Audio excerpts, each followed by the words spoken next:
Embrace being uncomfortable. I'm sure you've heard that expression before. But what does it really mean, and how does it apply for you in your life? Whether you're interested in your personal development, your professional development, your spiritual growth, nurturing your growth mindset to make progress, innovation. And why is it important, and what can we learn about it so that we can really, truly take command of our lives and be less of a victim and more in command? Well, when it comes to personal development, or for that matter, in any kind of development, we know that the only way you and I are going to grow, the only way our world will improve, the only way we can foster innovation, you know this, is to do something different. Duh, I know, I realize that you know that I do that. However, even though we intellectually know that, it's fascinating to me after all these years, more than half of a century, 54 years doing this work, how it shows up. It never goes away. It's part of our humanness.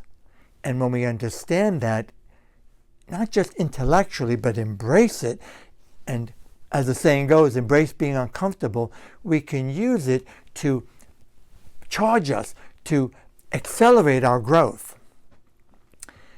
So you've heard the expression before. Since I started doing this work in 1971 for the Silva Method, I've heard a definition of insanity. And you've probably heard it too. When we keep doing the same things over and over and over, but somehow, some way we think today it's going to be different. You and I both know that's not the way it goes for that. So let's just agree, if you will, that we want to grow, we want to innovate, we want to be better, we want to create our best life. Therefore, something has to change. The challenge is, it seems to be that we fellow human beings basically resist change. Some would argue we don't like change. Well, sure, intellectually, we all want change. We want to grow. We want things to be different. It's just that what happens is, if we're unconscious to this, if we don't have the self-awareness to this phenomenon, I'll call it that if I may, then what happens is our body gets flooded with stress hormones because we go into fight or flight whenever there's something new, something different. In fact, way back in the early 1900s, Dr. Hans Selye, considered to be the father of understanding stress, he defined stress as an unspecified response to change. Any change, positive or negative. You might have a huge bill, it's a change. You might pay off the bill, that's a change. You might get a big increase in salary, your business may ramp up, it's a change. Whenever there's something new, we're in uncharted territory, and no matter how positive it may be and joyful, it's still new territory, and it's going to cause us temporarily to go into fight or flight mode. Because number one priority, and you know this, number one priority, the way we're wired biologically and neurologically, is survival. Two would be security. It has to do with this back part of the brain. And when we're not consciously understanding what's going on, whenever there's something new, different, we go into this mode and we either deal with it, manage it, embrace it, learn from it, grow, propel ourselves, or we what? Run away, avoid it. In fact, they're called unconscious avoidance mechanisms, and it's one of the very common ways I've observed people throughout the Silva training over the years. I do a lot of coaching, mentoring with them. It's an unconscious avoidance where we avoid the very thing, the very information, the very tools that could solve our problem, that could help us to grow. Again, that happens when we're not consciously paying attention to it, recognizing it, because the feeling is still there, but with that awareness, we can do something with it.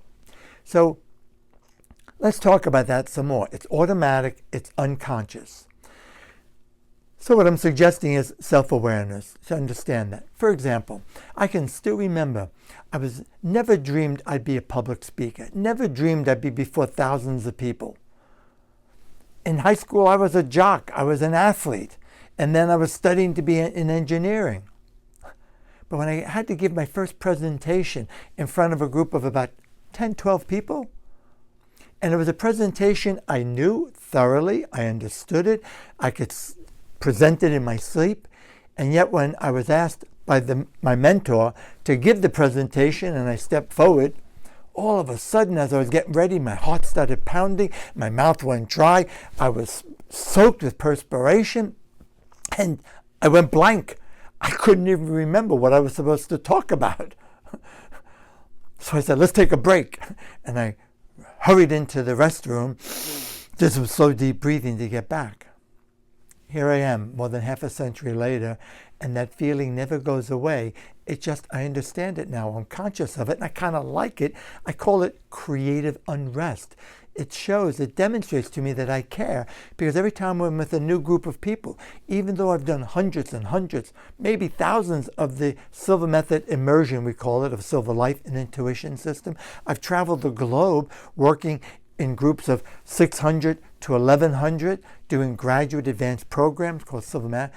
And even though I have all that experience, whenever I'm in a new situation, new group of people, in the very beginning and even the week before, there's that restlessness.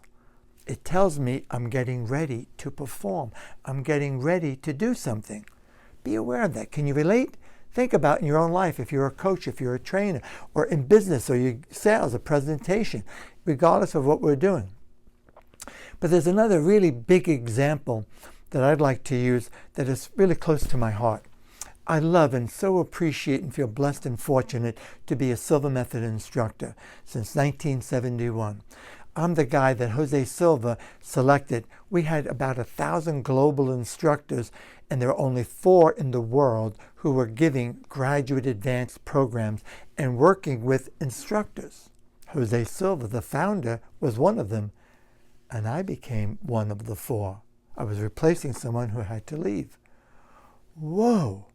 I mean, it was a defining moment for me. It was a game changer. And at first, oh my God, it was like, why me? Because I was following the founder, some of my mentors who I thought and idolized and thought were the greatest. Could I measure up? Well, I did. But how is because I prepared and I practiced and I studied and I got tons of feedback from people. And even to this day, I always look for feedback. How did it go? What can I learn? Is there a way that I can improve this? That's how we embrace being uncomfortable.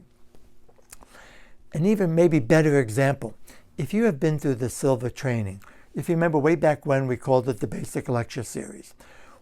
Now we call it Silva Life and Intuition System. We rebranded in 2007. I call it our Renaissance. That's another topic. However, one of the highlights, it's a defining moment in the course, and frankly, it's the heart and soul of the Silva Method.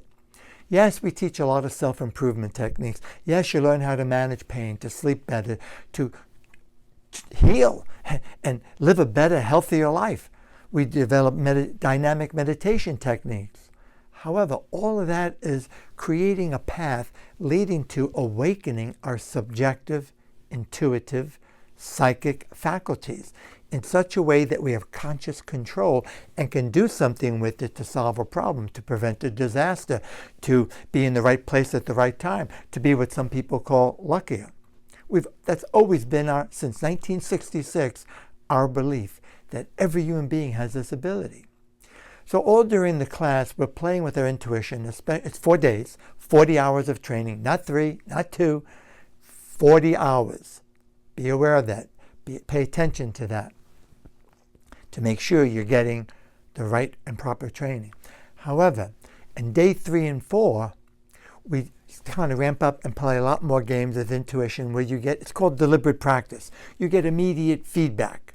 Yes or no. You intuit something, you're given a challenge. The highlight is we have a 3-hour breakout session on the last day, 2.5 to 3 hours. And we practice Intuitive investigation, many ways to do it. Your business, your car, lots of ways to make better decisions. We're great believers in absent healing, remote healing, some call it.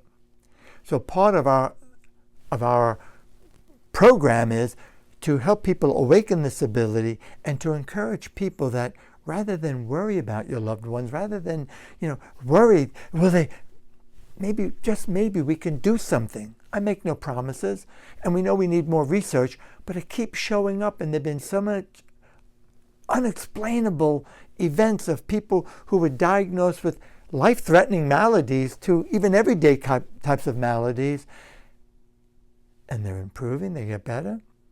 So it's my hope that we can improve this. So we do something that looks like medical intuition, or medical intuitive, if you heard that term. Caseworking, we call it. And you're sitting down with somebody in a group of 2. I'm coaching. Our groups, by the way, we keep them at a manageable, so you get undivided attention from the instructor. Best way, when you have an instructor live with there guiding you. It is the difference that makes the difference. So the group goes in a breakout session in 2, and each person, so I bring, for example, some real existing, we call them health cases, of people I know and care about who have something wrong, and only I know. And you do the same, and we take turns. So you enter what we call your alpha level, your alpha theta level, the laboratory level we call it, and you intuit, you imagine them as if you're there with them, and you are asked to come up with, without knowing anything more, information about the person, detailed information. So when you're doing that as the intuitive, I'm giving feedback, basically yes or no, and elaborating. And then we swap, we both do that. And you're immediately given that feedback. And sometimes you nail it, and sometimes you're way off. Sometimes you're really close. And we do it repeatedly, up to, in my classes, people have up to 13 games with intuition, 9 of them like this, where you get direct evidence. It is such a highlight. It's a game changer for people because right up to the last minute sometimes some people are still lacking confidence that they can truly command their mind, that they can truly do the mind-body connection, that they can truly affect lasting positive change in their life by using these tools. And when they do this, most people go into it, even experienced mediums, so-called psychics, are blown away by how accurate they can be, and everybody in the class repeatedly. Now that being said, it's an exciting part of the class, it's a great confidence builder. However, we've gotten better at it, but sometimes somebody does that, let's say first session, group session, and they're so blown away that, oh my God, and they freak out. They don't want to do anymore. I'm happy to say it's happening less and less. In my early days, it was more common because all of a sudden people are doing what was never thought possible, and they're in such a different realm, uncharted territory. It's like, and the lesson was we didn't prepare them enough. The lesson I learned as a trainer, as somebody now who's the training director, is how important that we're building context from the very beginning of the training and helping people to get out of their own way. We do this in our graduate program in Silva Master. Our advanced students learn how to become more consciously aware of these unconscious avoidance mechanisms so that they can truly make manifest in their life their best life. So why in the world, if this is such a confidence builder? Because if someone is in that unconscious awareness and not recognizing that they've temporarily gone into survival mode, stress mode because of an uncharted territory, they have a choice. Embrace it, deal with it, work through it, or avoid it. And that's up to you. No judgment here. I'm just observing. And I hope this is of help to you because I remember, I believe it was T. Harv Eker said decades ago, the way you show up here is the way you show up everywhere. I love that expression because it's so true. I would sit with that person as the guide, the facilitator in the class and say, okay, do you understand what's going on? And what I've noticed is a pattern. We're all creatures of habit, and there are patterns of behavior. And it's not just about the caseworking and doing what they thought was impossible to do and being in uncharted territory, because that happens all the time. Look at the world today. Change is so slow. We desperately need reform and change. And everybody talks about it, but it's so slow, like a snail's pace. Why? Because people don't like to change. They feel uncomfortable if they are not mindful about this, not consciously understanding it in their heart and soul in a way that they can embrace it and work through it, because it's new territory. So the way you show up here is the way you show up everywhere. And what I found is that think in your own life, please. If you're faced with a challenge, a new opportunity comes your way. It's an incredible opportunity, and it's going to take a lot of effort. It's going to take a lot of time. It's going to take a lot of your resources, and you don't know for sure that you can do it because you've never done it before. How do you greet that?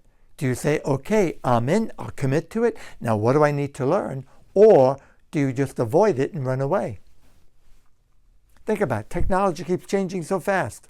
I admit, in my own life, I manage several websites. I manage, I don't know how many platforms. I've had to become more tech savvy because it's the way things are done now, the way I can reach out to people.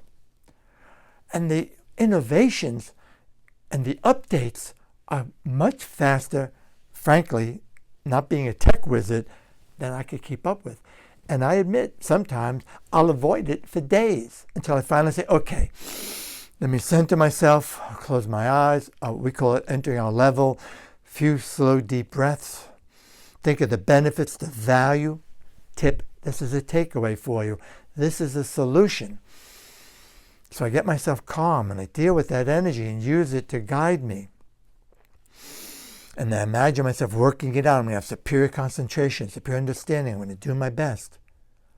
And then I tackle it. But I'm admitting to you, I find I've got to be ready for it. Mentally, I'll be ready to do that. It sounds so simple, doesn't it? It sounds almost ridiculous. But come on. We've all been there. We all go through this. And this is why I think this is such an important expression. Embrace being uncomfortable. It's how I begin my classes, the Immersion. On day number 1 in the morning, we go through a list of agreements with the group because I want the best for you. I know that this will be one of the greatest experiences of your lifetime, something you'll use for the rest of your life, something that will empower you and help you to live your best life. No question about it, as long as you use it. And if people are not consciously aware of this, again, may I call it phenomenon, the way we're wired, they run the risk of avoiding it rather than dealing with it, managing it. Make sense? I hope this is of help to you. I really do. It's so important. It shows up all the time. Our advanced students, people who grace me with their presence in Silva Mastery, learn how to deal with it. We spend a lot of time building on the foundation, the core course, and they learn how to go beyond this to take it up to another level, if you will. So just to review briefly some of the solutions, some of the ways to deal with this. First of all, to be self-aware, to understand who you are, who I am, how we are wired, that it doesn't go away. And when we recognize that, stop calling it fear. Stop calling it I'm freaking out. It's creative unrest. Expression I've been using for a long time. You're getting ready to do something different, new. But also it helps to have context. Why is it important to you? This new opportunity, this new event, this newfound intuitive capability, this whatever it might be, how will it help you as you develop it and as you implement it? How will it help you and anyone you care about? What's the value? What will you be able to do? When I went through the Silva class, I used to live on Anacin for headaches. I was able to, by using my Alpha Theta meditation, get rid of them without drugs. And eventually I stopped getting headaches. I was flunking out of school, Boston University in engineering, even though I was told I had the aptitude for it and I was ready for it and I had the preparation. By using these tools, I turned my life around and I graduated cum laude. And I was the youngest instructor on the planet, teaching in the greater Boston area while I was a full-time student making up some of the failures I had. My mom saw that. She turned around and first she was making the sign of the cross and turning white, worried. What's this stuff you're doing? But when she saw the difference, and she went through the class, every day she did what some call the centering exercise, or in the Silva class, we teach you the real deal, very complete, called the long relaxation. It's a progressive relaxation technique that Mr. Silva spent 22 years developing it. And I even gifted to my students this exercise. Every day I made one for her in my voice because that's what she asked for. And you know, as weeks went by, a month, she stopped having asthma attacks. As a kid, most of my memories of her were sick in bed or in the hospital. She had debilitating arthritis. It seemed to go away. She went back to work. So my point is, those kinds of things inspired me and said, man, what a way to make a living. This is all I've done, this work. And that's what I'm asking you. You may not be a Silva instructor, you may not be a coach or trainer or whatever, but as you make progress, as you innovate, as you scale up, how will that help you or anyone you care about? That's what motivates us. That's what helps us to tolerate the challenge and embrace being uncomfortable and helps us to get through it. Then, of course, you got to have the resources. And then, of course, you've got to prepare and prepare. When I did my first gig, graduate advanced program that Mr. Silva asked me to do, I have no idea, but I must have spent a couple of 100 hours preparing or more and studying my mentors. I had recordings of them, presentations. That's the surest way to get rid of what some call stage fright, what I like to call creative unrest, is be prepared. Do your homework, do your due diligence. And I would say, do your daily meditation. It really helps to keep us centered and to stay out of stress mode. So my friends, I hope you find this of value. And if you are, and if you'd like to be kept up to date with as I release more and more training videos, if you're not already, subscribe to my YouTube channel or follow me on social media, please do, because I look forward to serving you more. If you're finding this of help and value and you can think of someone else who could, please feel free to share it with them. I'd like to get the word out there. I'm looking, yes, for sure, to work with people who resonate with me, who tune in, and I can be of service to, as I have now for nearly 54 years. So remember, you are far more powerful than you realize. You have so much more capability than you realize. And that's not just trying to be nice and saying that. We all have this incredible human potential that we can discover. We just need the instructions, the guidance, the tools to implement it, to bring it out and use it. So you've got this. Until the next time.